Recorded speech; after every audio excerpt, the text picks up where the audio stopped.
time to add him in. And he immediately went on the hunt.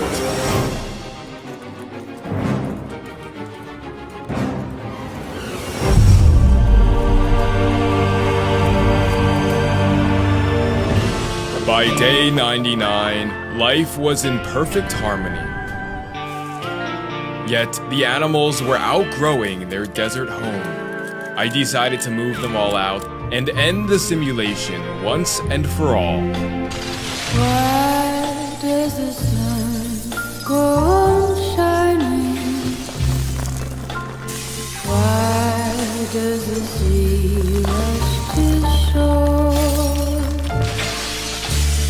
Don't they know it's the end of the world? This may be the end of this story, but it marks the beginning to so many more. Anymore.